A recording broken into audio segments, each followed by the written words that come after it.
my mom was there, but yet my mom's not there. My mom was diagnosed with Alzheimer's 2 years ago, and she just had a pacemaker put in the 8th of July.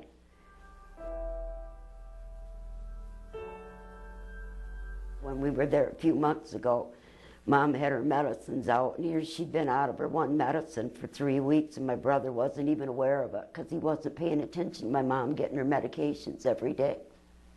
Well, my mom stunk, so I wondered if she hadn't changed her diaper in a few days, and when I went to bathe her, the bottom of her feet were black. They haven't been washed in ages. Her hair was filthy.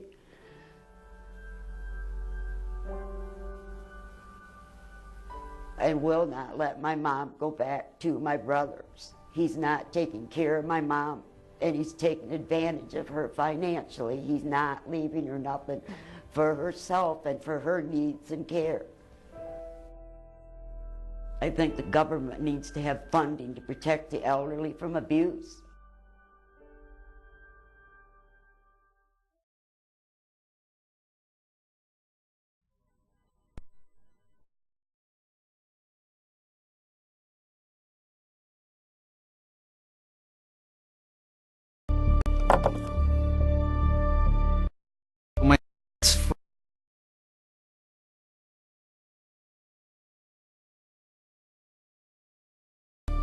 Changed. I was at work and I received a telephone call from their accountant to tell me this sordid tale. At first I tried to talk to them and explain to them what was going on. I explained to them basically that they were broke, that they were highly in debt. This was so serious that they are, you know, probably going to lose their house, and that this is a scam. There is nothing for free. You're not going to win money. And I thought that I had done a good job, but then I went away, came back the next month, and it was still going on. It's almost as though the second I leave, I know that the phone was going to ring and they would be talking to them again. The scammers told them that they had won brand new BMWs, and all they had to do was pay for the taxes and the storage fees. The money to do that, so they buy the other cars, sell those cars,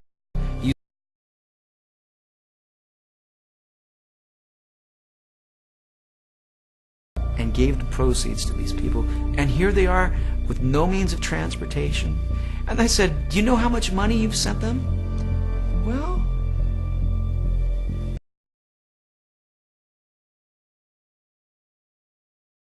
$1 million, let's try. No. Possible. I got involved way too late. I wish I had become aware. I wish somebody would have made me aware earlier on. I would have intervened and perhaps, you know, saved the house or saved something, or prevented them from suffering the way that they've been suffering. So that is why I'm so passionate about it.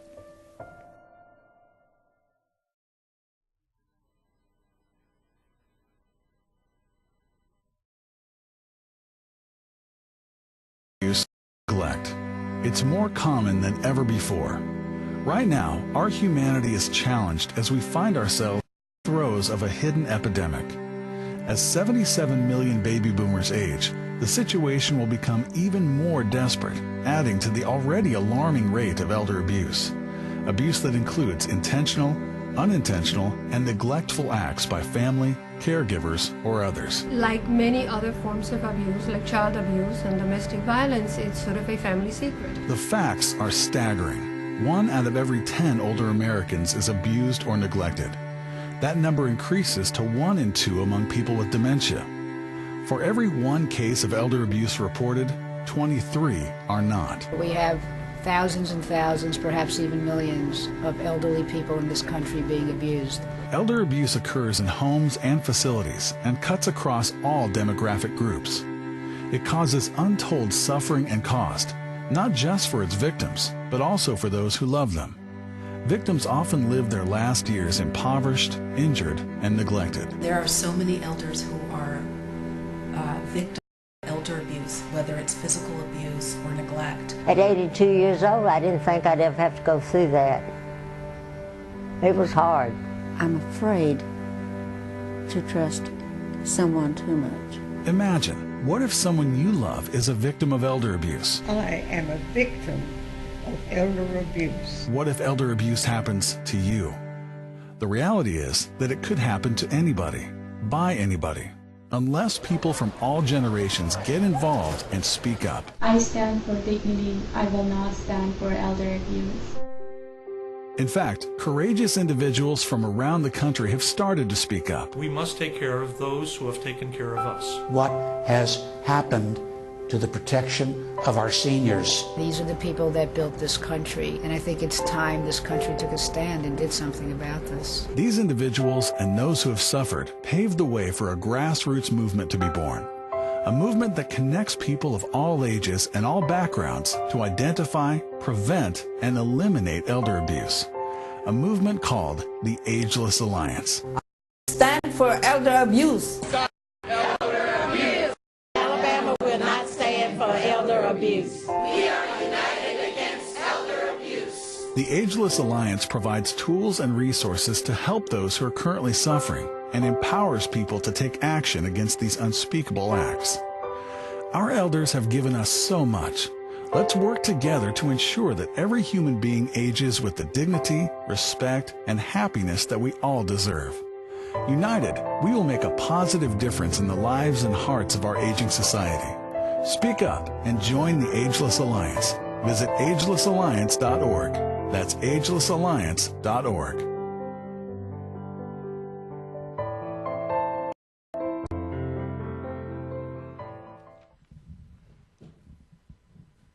Good morning to you all. Thank you for joining. We have a wonderful day scheduled. I'm very glad to see everyone, and I'd like to just welcome everybody to the event. I'm Kathy Greenlee, the Assistant Secretary for Aging, as well as the Administrator at the Administration for Community Living. We're going to kick things off by asking Secretary Sebelius of HHS to come open the morning for us. So, Secretary, I will move to you for the day. Thank you for the morning, at least.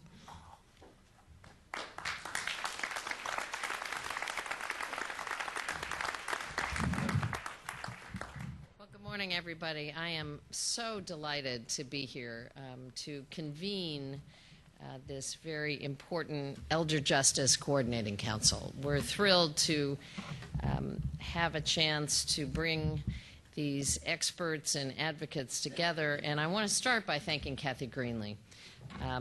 For the last few years, Kathy has been really the driving force behind our efforts at HHS to fight elder abuse. She's been actually passionate about this topic for years and years before she got here to HHS, so she brought that passion and commitment with her. But I know that without her leadership and dedication to this issue, we would not be in this room today. So please, would you join me in giving Kathy a...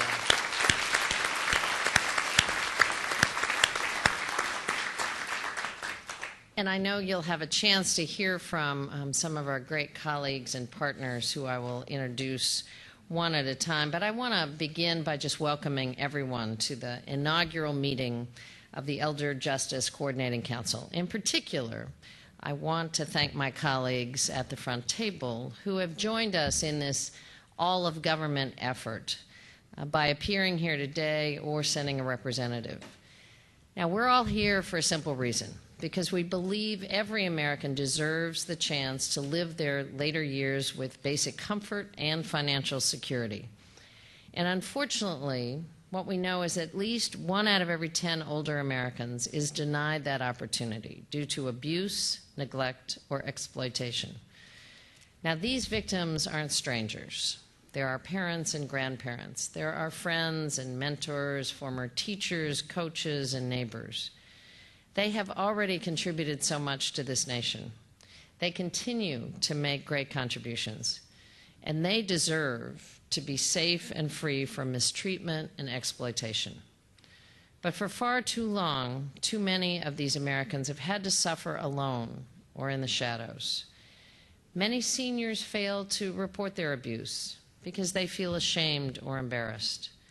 They think that if they report the problem, they'll put their independence at risk, or the abuse could just get worse.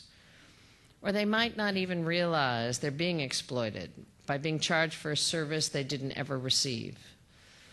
In total, research shows that just about 1 out of every 24 cases of abuse gets reported. So we've tried to tackle the problem in the past, and usually it's been with far too little coordination and, frankly, too little focus. Most of the protective services are handled at the state and local level, with varying levels of success.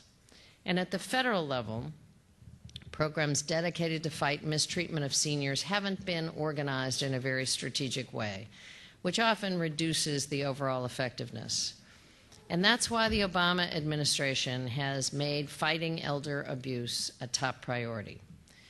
Through our new Administration for Community Living, we've created new national resource centers to support and enhance state, tribal, and local efforts to tackle elder abuse, neglect, and exploitation.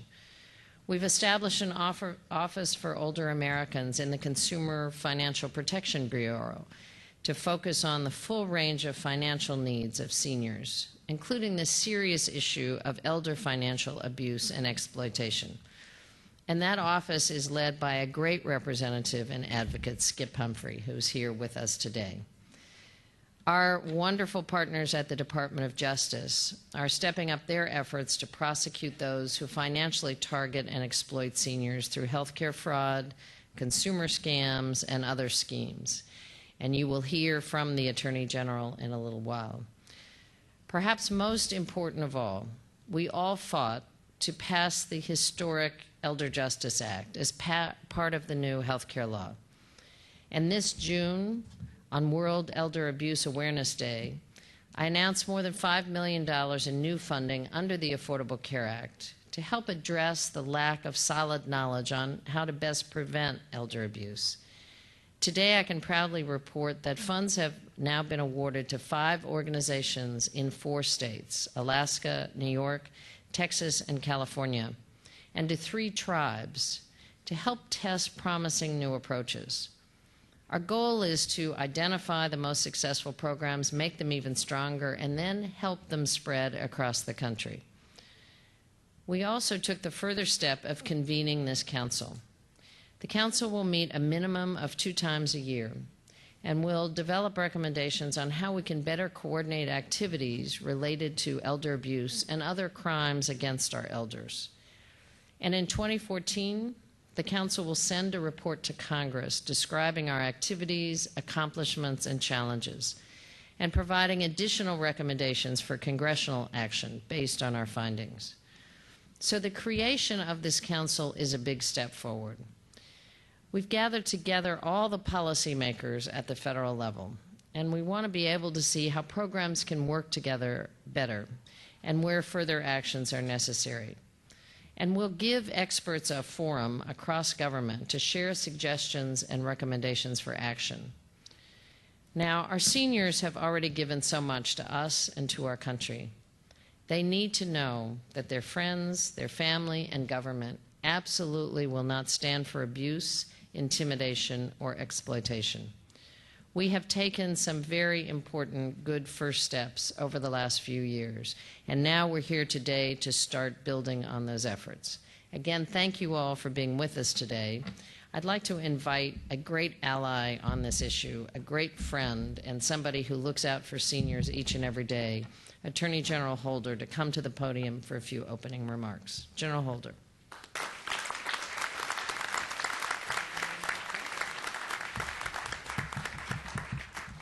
Well, good morning.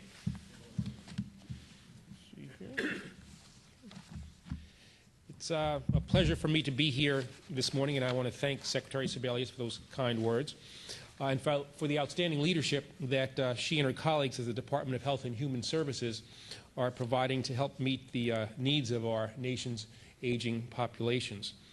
I also want to note that we have with us Senator Richard Blumenthal, who has been a leader in this field long before he was a senator. As a really effective and crusading Attorney General. He has done a wonderful job in this area for a good number of years. So it's good to have you with us, Senator, as well. The Justice Department is really proud to count the Senator and as well as HHS as partners in this work, and grateful for the assistance and support that especially HHS has provided in our efforts to protect America's seniors from abuse, neglect, and also from financial exploitation. I also want to thank all of today's participants for your dedication to these goals and for taking time to be a part of this inaugural meeting of the Elder Justice Coordinating Council, and for bringing your perspectives and your expertise to today's discussions. And I'd also like to acknowledge the strong leadership of Associate Attorney General Tony West, who you'll be seeing later this afternoon, who has done really a tremendous job in driving these efforts forward. It has been 35 years since Hubert Humphrey reminded us that the measure of a society is reflected by the way it treats those who are in the dawn of life, those who age in the twilight of life, and those who persevere in the shadows of life. Unfortunately, all too often, those in life's twilight are also suffering in life's shadows. And this problem is not new, but addressing it, I think, has never been more urgent. Well, why? Well, because our society is one that is rapidly aging. Within the next decade and a half, it's estimated that more than 72 million Americans, nearly 20% of the entire population, will be over the age of 65. This fact presents us with particular challenges and important questions, including how will we ensure that these individuals have access to the quality care that they deserve and can live their lives in both dignity and security. Part of the answer lies in our honestly recognizing and openly discussing the very real but underreported problem of elder abuse, which can take many forms, from financial exploitation to age discrimination to healthcare fraud. Fortunately, preventing and combating elder abuse is now a priority for both HHS and DOJ, and for agencies and allies across and beyond government. And in recent years, we've made significant improvements in law enforcement's ability to recognize and to respond to elder abuse. However, as we have all seen, tragedy is still far too prevalent, with victims often too ashamed to come forward, especially when the perpetrator is a family member. Even today, nearly 3 decades after the United Nations World Assembly recognized elder abuse as a public health and human rights issue across the globe, we still find deeply disturbing cases of neglect, exploitation, and even violence. For that reason, the Department of Justice, alongside the Department of Health and Human Services, has devoted tremendous resources to combating these crimes. We are collecting data to raise awareness and to bolster prevention efforts. And through the Justice Department's Office of Justice Programs, we've funded a wide range of cutting-edge research and have released findings on the signs and the characteristics of elder abuse, neglect, and financial exploitation. We've also supported the training of hundreds of police officers and judges on elder mistreatment, as well as hundreds of local prosecutors on how to effectively develop and successfully prosecute elder abuse cases. Over the last 2 weeks, beginning on October the 1st in Stamford, Connecticut, and concluding tomorrow in Miami, where I will be, we have convened a series of 6 investor fraud summits across the country, bringing together a host of federal agencies, law enforcement officials, and private sector partners in order to raise awareness about investment fraud schemes and to empower members of the public to fight back. 2 of these summits, one that was held in California earlier this week and another that's taking place in Ohio as we speak, have been hosted by retirement communities. And through the department's Elder Justice Initiative, our Office of Victims of Crime, and the landmark Access to Justice Initiative, we are funding and facilitating the training of a wide range of professionals to work with law enforcement officials to help identify and to respond to victims of elder abuse. I'd also like to highlight 2 additional focus areas where we have seen significant successes: our fight against healthcare fraud and investor fraud. This work is critical. Not only do healthcare fraud crimes siphon precious taxpayer resources, drive up healthcare costs, and jeopardize the strength of essential healthcare programs, like investor fraud crimes, they also disproportionately victimize the most vulnerable members of society, including elderly Americans.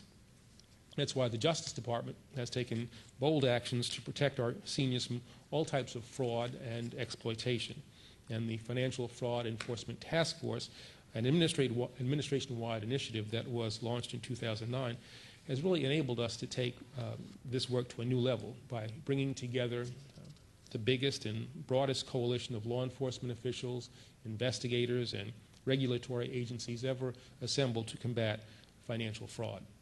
As a result of the innovative strategies that we have developed, we have made historic progress with record levels of prosecutions, convictions, and settlements as well. We're also working on unprecedented ways to raise awareness about these crimes, to help seniors and other targeted populations protect themselves, and to assist those who have been victimized, and to make reporting these crimes easier than it has been. Now, while I'm extremely proud of the department's efforts, there is little doubt that elder mistreatment, be it physical abuse, neglect, or financial exploitation, is not a problem that we can prosecute our way out of. In many cases, even if we can recover stolen funds and bring fraudsters to justice, it's difficult to restore the integrity of seniors who have been abused or who have been neglected. And it's seldom easy to repair a senior's sense of safety and security in their home or community once he or she has been financially exploited. For this reason, prevention, early detection, and early intervention must form the foundation of any comprehensive strategy aimed at combating elder mistreatment. This means that we need to employ a variety of approaches and enlist a wide range of partners with a renewed commitment to collaboration as well as communication. It also means that your participation in this work is absolutely essential. Yes, it's clear that we have a lot of work before us, but today's historic Elder Justice Coordinating Council meeting, I think, is a critical first step toward developing a comprehensive strategy, an elder justice roadmap, I guess, for making this country safer for our seniors. So I want to thank you again for being a part of these efforts. My colleagues and I look forward to hearing and learning from you and to continuing working together with you to make the progress that our seniors deserve and to make real the promises that their lives will always hold. Thanks very much.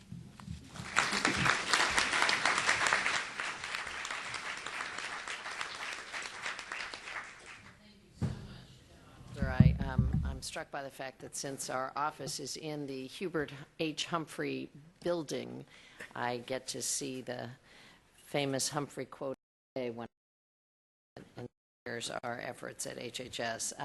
I'd like to invite another great partner, Social Security Commissioner Michael Astrew, to come to the podium and share information about the Social Security Administration's ongoing activities to protect older Americans. Commissioner Astrew.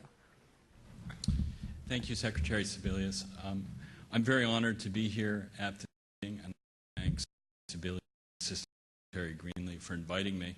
And just to note on a personal level, it's always a special thrill for me to be back at an HHS-sponsored event where I spent my reckless youth. I'm still want to apologize for a few things from my 20s, but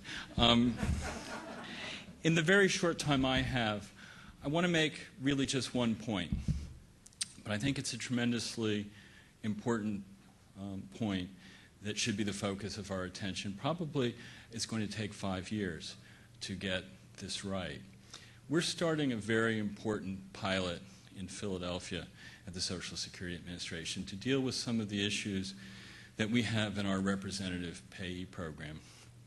It's a fairly obscure part of the agency for many people, but we have about 5 million people who are essentially the federal custodians for Social Security payments for about 7 million Americans, both the elderly and the disabled. And because we administer the Title 16 program at disproportionately low-income population.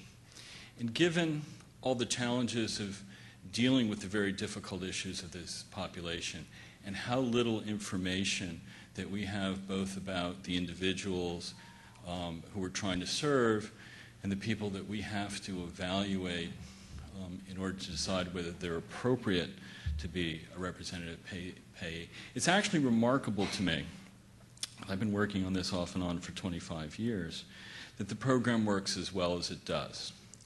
but from time to time we have horrible incidents.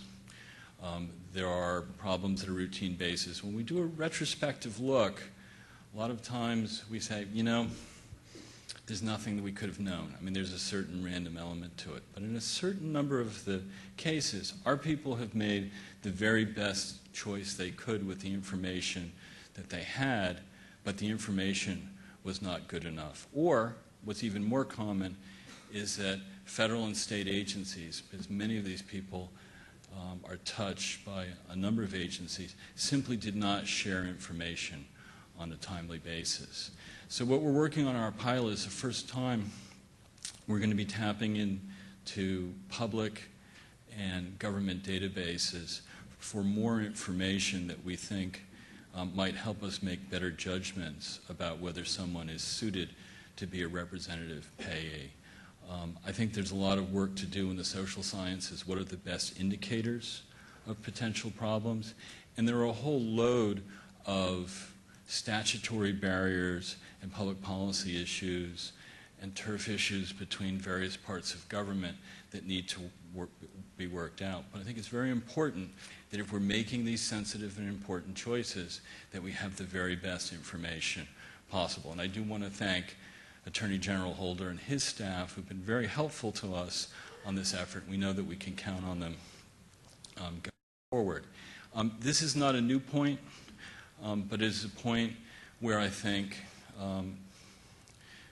the executive branch, the Congress, probably haven't paid enough attention, for instance, to GAO reports in the past that have noted that there are these kinds of barriers. And so I'm particularly glad that Senator Blumenthal, who's been such a great advocate in this area, is here, because we need an ambassador to the Congress to say, if you want to help, not everything is about money, not everything is about new programs. If you can simply break down some of the barriers that prevent federal and state and local agencies from exchanging information in the name of making sure, first of all, that we pick the very best people for these sensitive roles, and that when there's a problem, we act, and we act quickly. And right now, there are just too many barriers to that exchange for information. So we're hopeful that this pilot in Philadelphia will be an important first step. We'll learn a lot. We hope to share that with everyone here. And we're counting on your help, because by definition, this is not something that we can do alone. And we think that we can do a lot better in the coming years. So I'm very excited to be here and very excited to be working with all of you on that project. Thank you.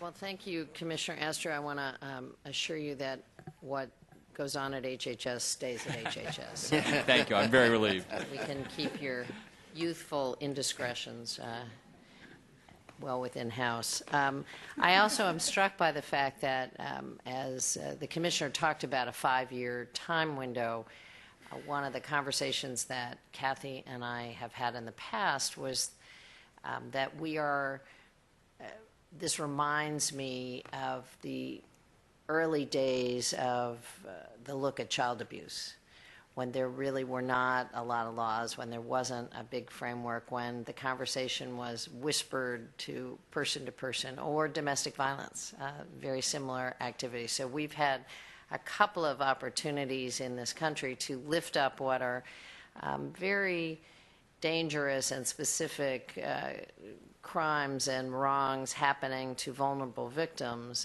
but it took a while to kind of get the framework right. And the good news is we've got some great templates in both of those instances to really maybe move at a more accelerated pace on this issue of elder abuse. But I think both of those situations started in the shadows and gradually came forward with a whole host of governmental and non-governmental partners being very engaged and involved. I'm really pleased that Senator Blumenthal was willing to come to Connecticut and join us here today. He has been, as the General and the Commissioner have already said, an incredible champion on this issue, both as the long-standing Attorney General of the state of Connecticut and now as the United States Senator from Connecticut. I'm thrilled he's here. He is a guest of the council, and he's coming to share his perspective on fighting elder abuse. And I can assure you that we do have a champion in Congress, and somebody who is very knowledgeable and eager to be and stay engaged on this issue. Senator Blumenthal. Thank you.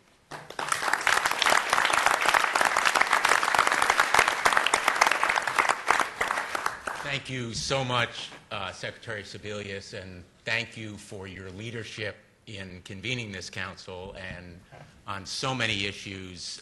Thank you and General Holder for your courage and vision in some of the most difficult times that I can recall for public service, and you certainly have really provided models of public service, both General Holder and you. And I want to thank General Holder for your kind remarks, as well as yourself. I'm still relatively new to Congress, just so no one's under any illusions. Among 100 United States senators in seniority, which counts for a lot, in seniority, I am number 97. Well, I'm glad you're laughing. So any day I get a chance to say a few words is a good day for me. I can't imagine where I would rather be. I am really honored and excited to be here because I have really sought to focus on this issue as an area that may be overlooked or neglected by other members of Congress, and there are other champions in Congress, Senator Cole being one of them.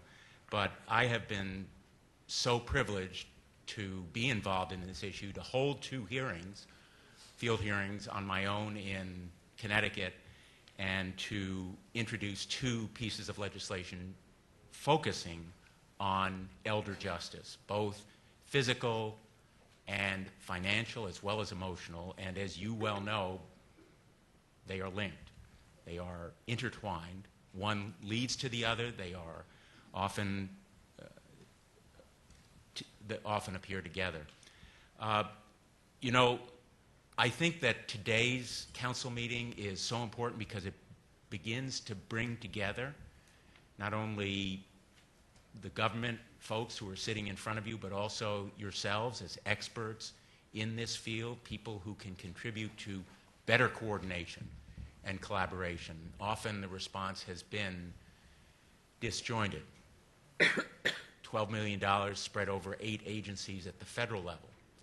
My own perspective really is based on those 20 years as Attorney General, seeing the exploitation of individuals by people in positions of trust, heartbreaking, breathtaking, everything from taking clothes out of closets or food out of refrigerators to millions of dollars out of bank accounts, fraudulent investment schemes, all kinds of abuses of trust.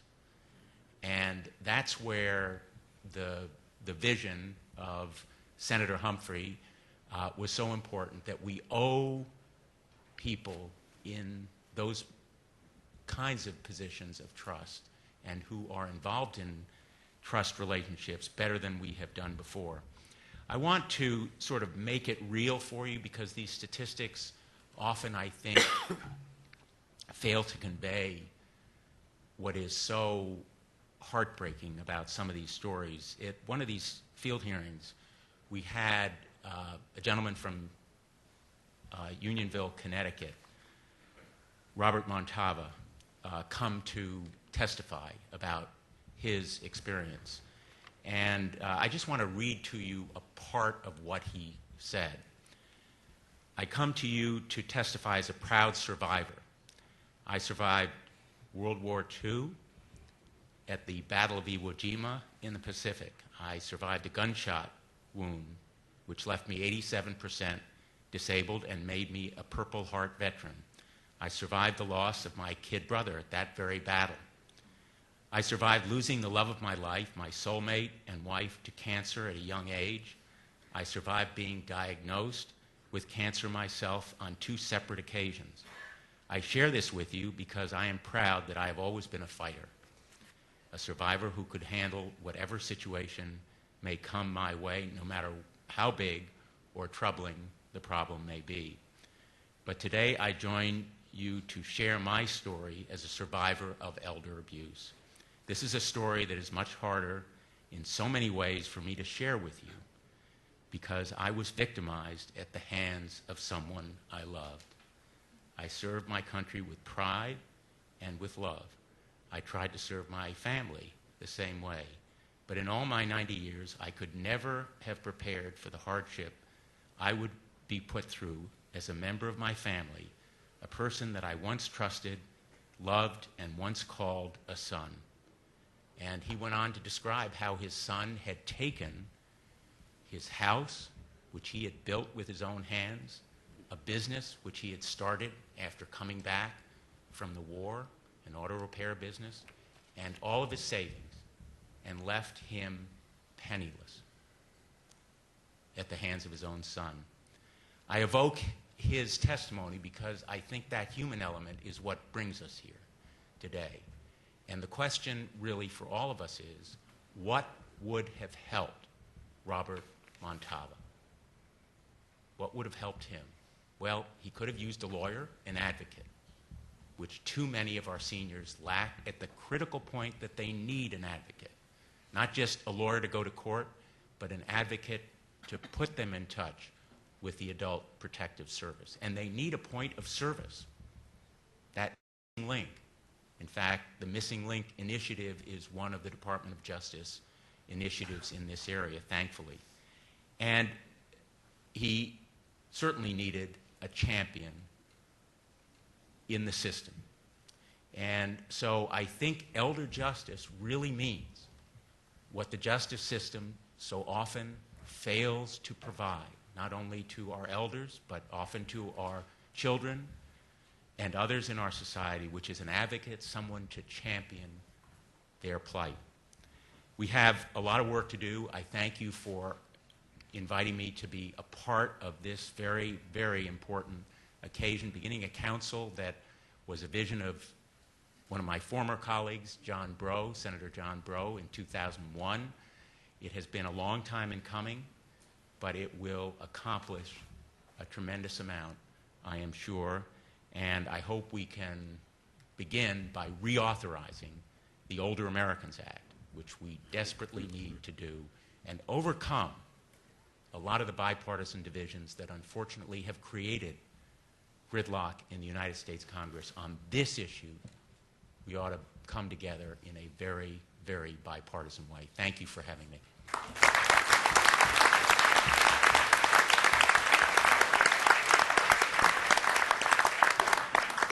Well, thank you once again to Senator Blumenthal, to Commissioner Astru, to Attorney General Holder, and to all of our other government partners who are here at the table. We are going to have to depart, but turn the program back into the very capable hands of Kathy Greenlee, and hopefully the conference will be one that will set the council mission on the right course, and we really look forward to having an opportunity to not only take advantage of the input and advice we're going to get, but as Senator Blumenthal said, with the reauthorization of the Older Americans Act, with some other key decisions pending in Congress, I think there's an opportunity to really accelerate the ideas that come out of the conference today. So again, thank you for being here, and thank you to my colleagues for participating.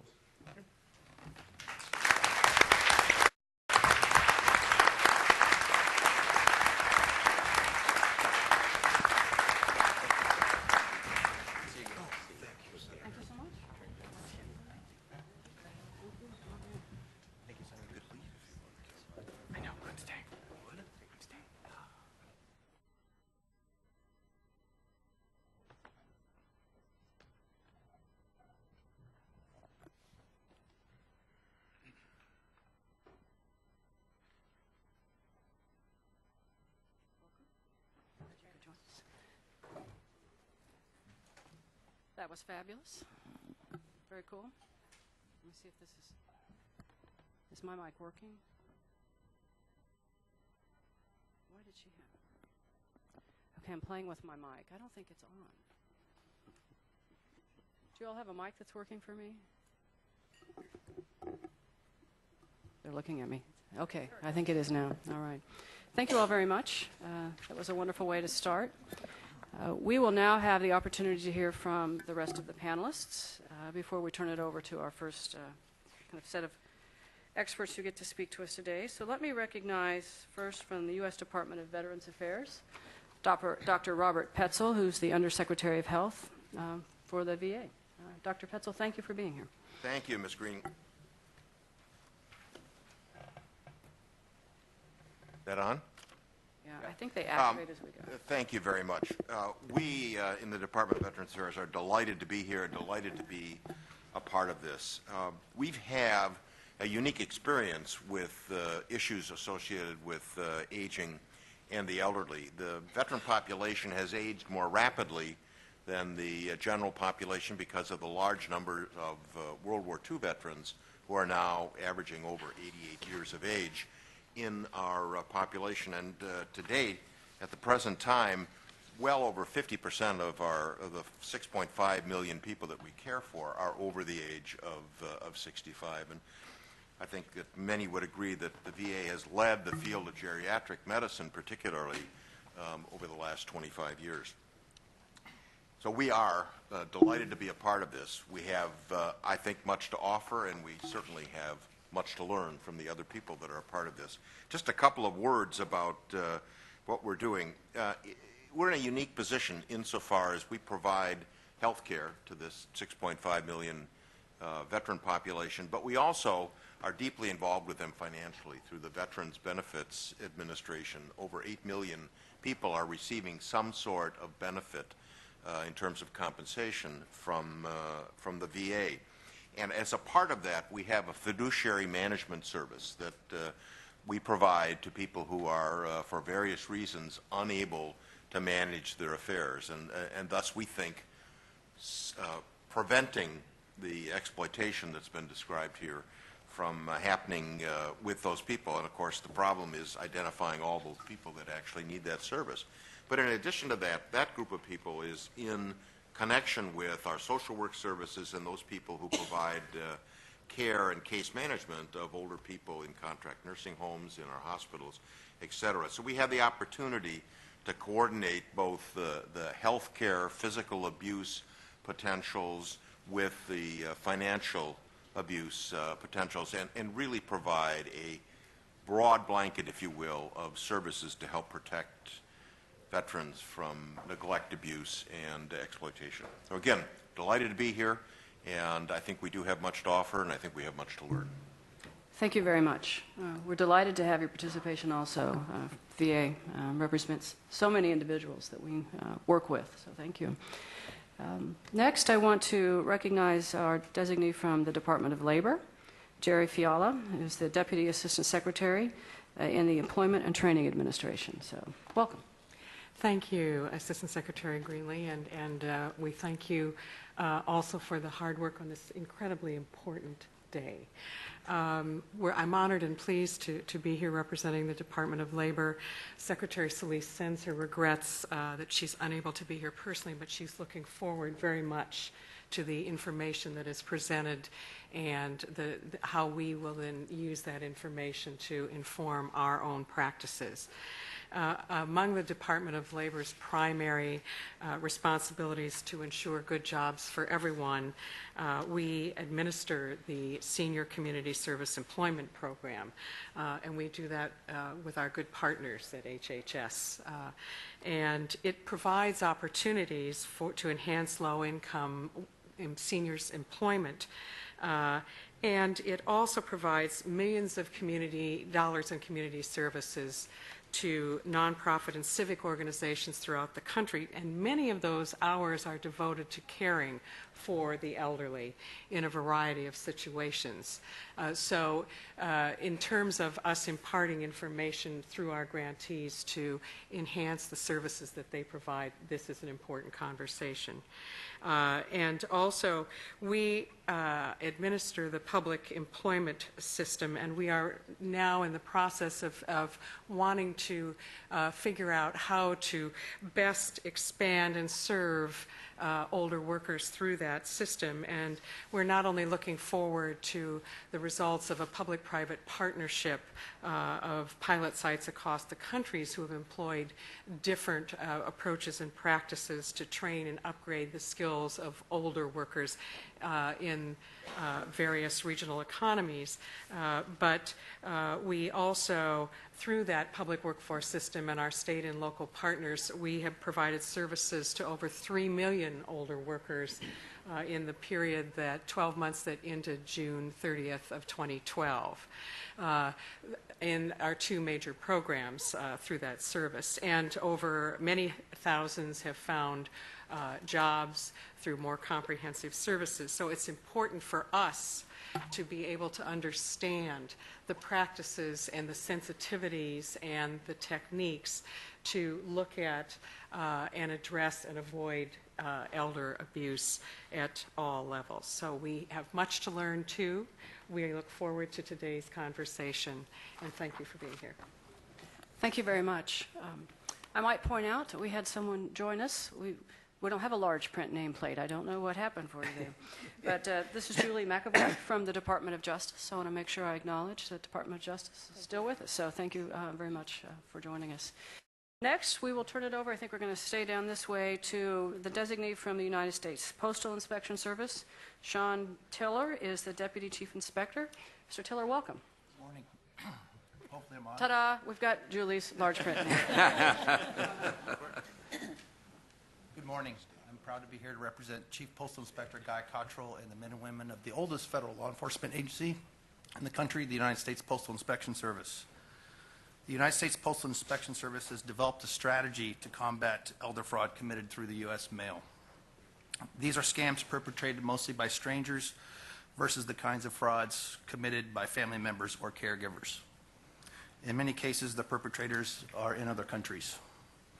Our strategy has 3 main components: building partnerships, training law enforcement at the local and state level, and raising public awareness, which is what we're doing here today.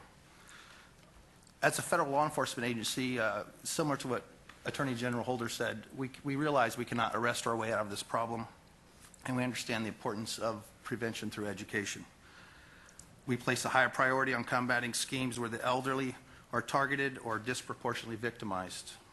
For example, our investigations show that the lottery fraud victims that we work their cases are between the ages of 60 and 80 years old, and oftentimes much older.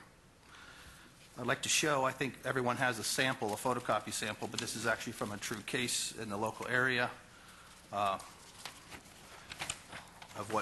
what the victims would receive. Again, this is an elderly victim, and I believe we seized about 20 different mailings from different scams going to this person. I believe it was an elderly woman out of the Alexandria area. So again, if you take a look at these, it's hard to understand why someone would fall for it, but as we'll learn, we do understand why. Scientists have recently pinpointed the part of the brain associated with gullibility. People with age-related damage to that area tend to believe misleading ads. They lose the ability to detect deceit.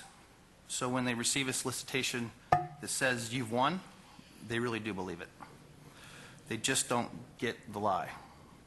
In fact, the ability to spot a lie is one of the first things to go. Even in the early stages of mental impairment, a person could function normally and in all other areas, live independently, pay their bills, drive to the grocery store, and meet with friends. Meanwhile, their vulnerability to con artists is quietly growing, unobserved, unnoticed, except by these scammers.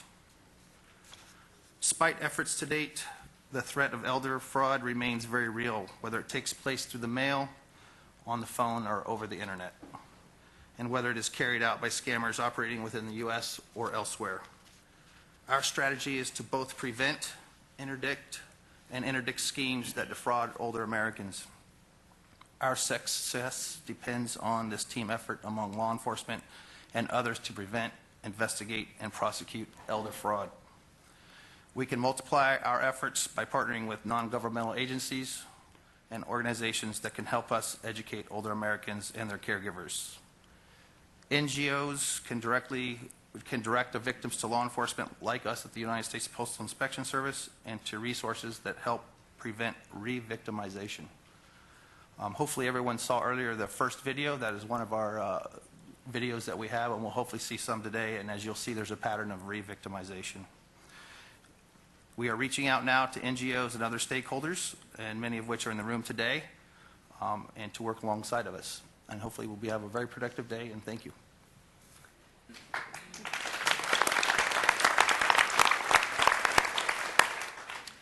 Thank you, Inspector.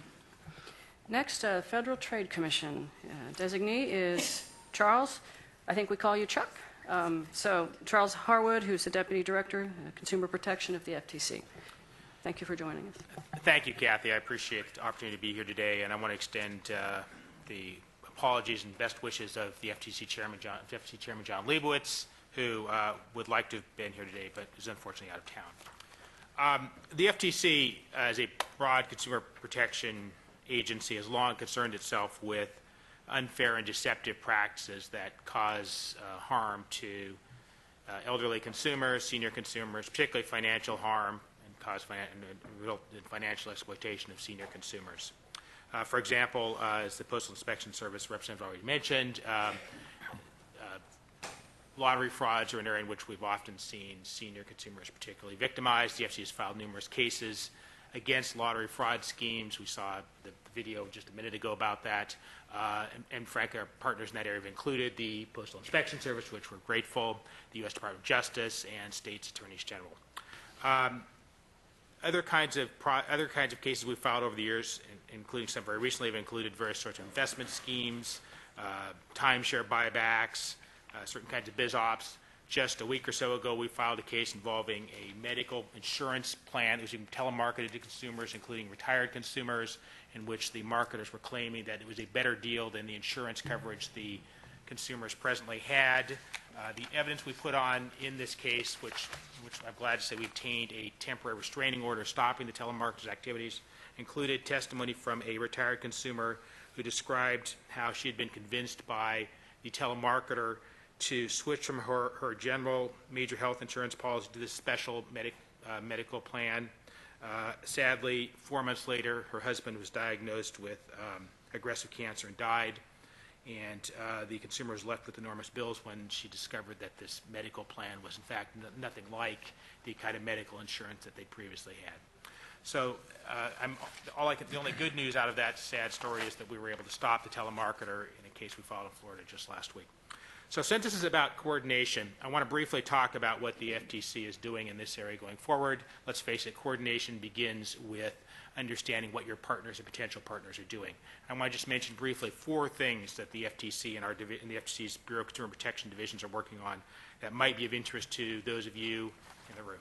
First, our enforcement division, one of our 4 divisions that I want to talk about, is particularly targeting deceptive practices that attempt to harm or cause financial injury to some of the oldest consumers and their caretakers. For example, just recently that division settled 2 administrative cases with companies that had misrepresented the services they provided regarding placement of seniors in care facilities, in long-term care facilities. These entities were claiming they could provide and match older seniors up with long-term care facilities that would be most beneficial to these consumers. In fact, they provide little or no meaningful guidance to these consumers, and there's little reason to believe the consumers were matched up with any long-term care facility that was particularly useful to them. Next, our Division of Marketing Practices has been overseeing an innovative consumer fraud victim counseling program in partnership with the AARP Foundation. Essentially, we are identifying senior consumers who file complaints with us, and we are reaching out to those consumers through the AARP Foundation and its fraud call center, offering them additional counseling and advice to help them deal both with the specific fraud that they reported and also help them try to work on the problem of re-victimization, another problem that the Postal Inspection Service representative mentioned a couple minutes ago. That Division of Marketing Practices has also been working with MoneyGram and Western Union. Sadly, 2 payment systems that seem to be the payment systems of choice for many scammers that are involved in lotteries and other things and target seniors. We've been working with MoneyGram Western Union to provide better consumer education and essentially discourage seniors who think they're going to be wiring money to someone to give them a prize or to a grandchild who may have been injured overseas, and encourage them instead to talk that consumer out of wiring that kind of money. We've also been working with that division, the marketing practice division, has also been working with legal services organizations around the country, in particular in the last couple of years. Our sense is that many of these legal services organizations provide important services not just to consumers that are poor, but also, frankly, in many cases, to senior consumers who lack other access to legal services. Third division that I want to mention briefly is our Division of Privacy and Identity Protection. That division next spring will be undertaking a senior identity theft forum. The FCC has long been concerned with identity theft that affects consumers. Our sense is that one area that we need to spend more time on is identity theft that affects senior consumers. It's a truly significant problem that is probably one that needs our attention.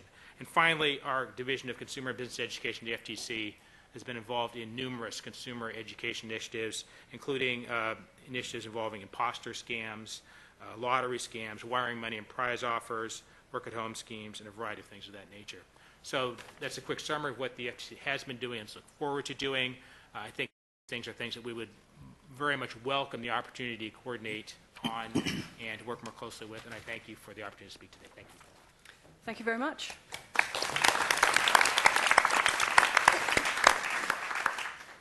Next, we'll go down to our representative from the Consumer Financial Protection Bureau, someone who probably doesn't need much introduction because he's been everywhere talking to everyone on this issue since he joined. Hubert Skip Humphrey III, Director of the Office of Older Americans. Skip, it's good to see you again. Thank you very much, Kathy. I appreciate that. I'm here representing the Bureau's Director, Mr. Richard Cordray, at this historic meeting of the Coordinating Council. You may know that, of course, the CFPB is kind of the new kid on the block a little bit. We're a rather young, new agency. We were created under the Dodd-Frank Wall Street Reform and Consumer Protection Act, and we were launched just a little more than a year ago in July 2011. The mission of the Bureau, I think, is important to understand because it fits very directly to what this Coordinating Council is all about. The mission is to ensure that markets for consumer financial products and services are fair, transparent, competitive, and that all consumers have access to those markets. And we make the rules more effective, consistently and fairly enforcing those rules, and to empower consumers to take more control over their economic lives. Now, while many of our partner colleagues here have certainly parts of their responsibility at looking at the consumer concerns of older Americans, our office, the Office of Financial Protection for Older Americans, is the only office in the federal government specifically dedicated to the financial health of Americans aged 62 and older. We're trying to intervene in the rising tide of elder financial exploitation, and that is job number one for our office. I'm proud to say that the Consumer Finance Protection Bureau is helping to prevent and detect and redress elder financial exploitation in many ways. And let me tell you just one story that comes from our consumer response line that I think reflects that kind of effort. A while ago, we received a complaint from an advocate for an elderly woman whose home was in jeopardy. A handyman had convinced her to grant him a power of attorney, and with that authority, he took out a reverse mortgage on the home she had purchased in the 1950s and then owned outright. She never saw any of the money, and he used it for drugs, among other things.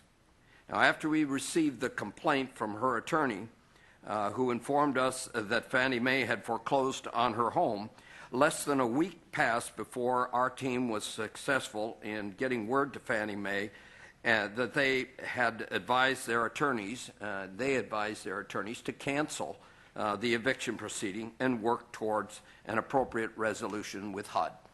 It's that kind of direct effort in the financial transaction area that I think is so important, because it brings back at least a little bit of some of the resources that are there. It's gratifying, of course, to be able to help individuals that way, but beyond the consumer response complaint function, our office is also focused on education and policy resolutions to address elder financial exploitation. I want to give you just a couple of examples of that. We are producing plain language guides for lay fiduciaries, family members and others that often have no experience handling someone else's money. People get into those positions because they love and care about the individuals, but often they just don't know what responsibilities they're taking on.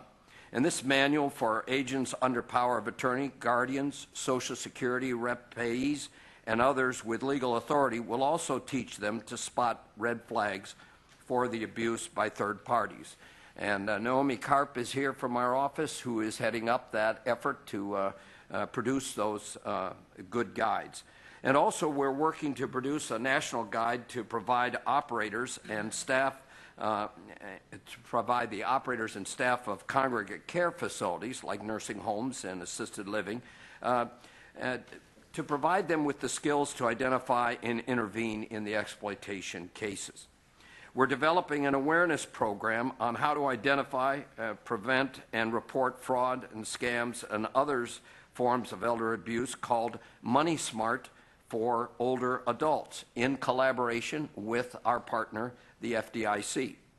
And we're studying the misleading use of senior certifications and designations by various sellers of financial products in order to report to Congress and the SEC on unfair and deceptive designations.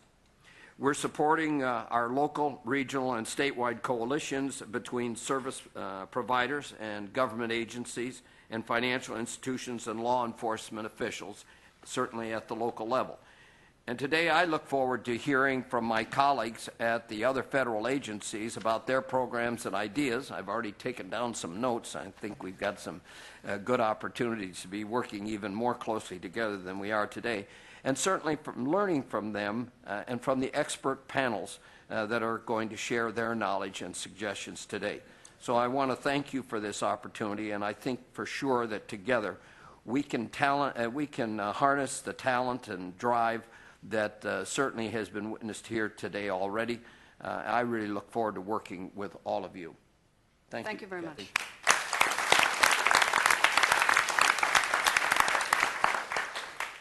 Then our last panelist, speaker this morning, is our designee from the Department of Treasury, Melissa Koide. How do you say your last name directly? Because I want to get it right. Koide? You said it perfectly. Okay. She is the Deputy Assistant Secretary for Consumer Policy. It's Department of Treasury. Welcome. Thank you. Thank you very much. It's a pleasure to be here, and on behalf of Secretary Geithner and our other colleagues at the Treasury Department, we appreciate the opportunity to join this council. It's clearly time, and it's an important role that the council will play. So I'm the Deputy Assistant Secretary at the Treasury Department in the Office of Consumer Policy. And what I want to say, maybe a nice wrap-up, both a sort of what we've heard from the other panelists, because it's also what I think we really ought to be driving towards as a part of this council, focused on the elderly. And that is really 4 major areas of focus that have to be a priority for what the work is that we're setting out to do. Protection is top of the list. I think we all recognize that. We have heard a lot of cases of terrible predatory actions, and where we can be more coordinated amongst ourselves to weed out those kinds of bad actors, I think that's a really important need. From the Treasury Department, there are a number of arms of our department that will come to bear in those efforts. Tax fraud is a significant issue for consumers, particularly the elderly consumers.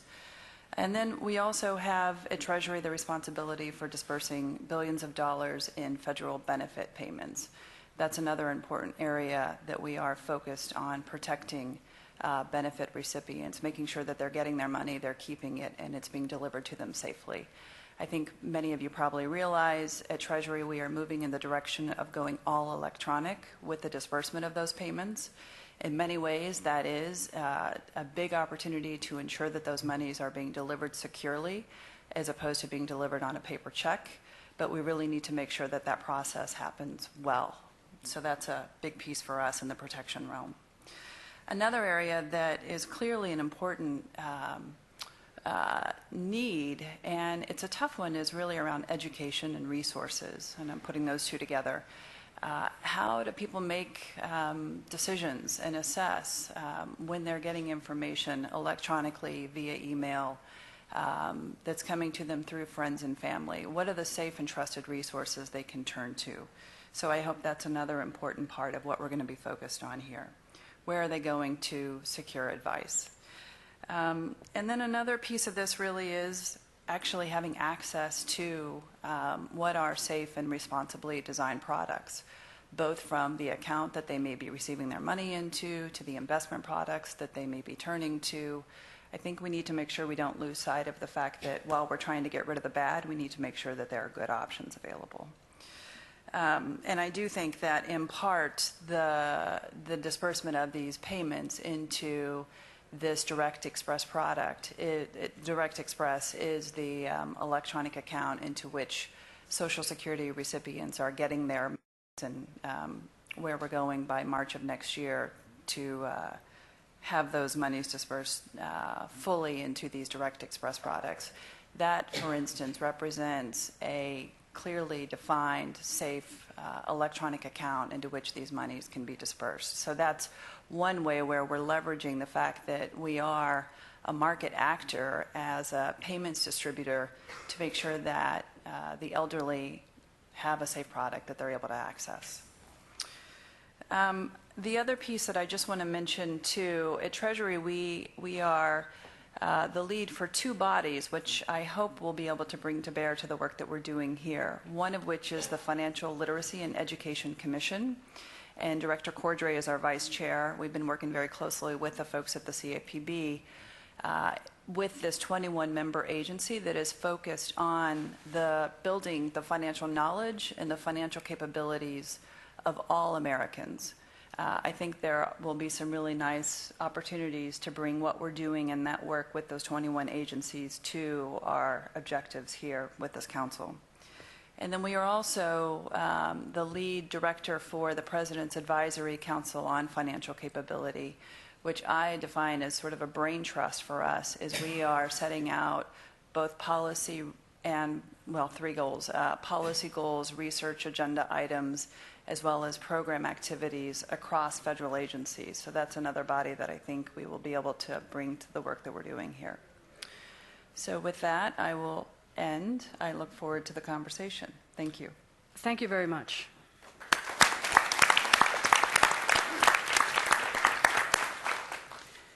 Before we move to the first panel, I again would just like to call out and recognize Secretary Sebelius for her support, for being here, for General Holder for support. It's just phenomenal to have leadership. Commissioner Astrew, thank you for your involvement. Commissioner is interested in staying with us this morning so we can hear the financial exploitation panel. So we appreciate your participation. And for the rest of the panelists, I think we're awesome. So I just want to say thank you. It's just wonderful to have everyone here and to listen, watch the audience take notes as people list their initiatives and find ways that we can better organize and collaborate. So I just want to thank each of you for taking the time to come and for bringing your agency with you. And we know we have the support. More largely, I'd like to recognize the audience, and maybe this is when those of us on stage should smile. Ready? We're going to smile. It was them. It was them. It was the advocates who worked for 10 years to get the elder justice passed, who had the vision and have really been looking for a decade for those of us at the federal level to come together. So I do want to tip my hat to the advocates and say we're here. And we are very interested in working with you, coordinating with each other, and furthering the cause. So thank you to the advocates. One of the other things that's very critical in this work, and I think was represented by Senator Blumenthal being here, is this is not just an executive branch issue or solution, and this will, by necessity, require further conversation with Congress, bipartisan collaboration, as Senator Blumenthal pointed out. I know that the Elder Justice Act passed because it had bipartisan support, and this is really an issue where I think and hope we can all come together. It's been demonstrated by the work that was done. We have a number of congressional staff in the audience today. I would just like to acknowledge you and ask you if you would stand so we can take a moment to recognize that this is indeed a partnership across the branches of the federal government. So if we have staff here, just let us wave at you if you would. So thank you.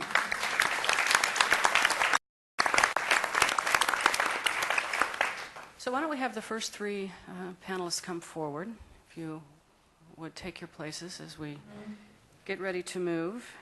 And I think before we start this particular panel, I'll let you get situated. We have a video. Are we still on schedule to do a video from the U.S. Postal Service?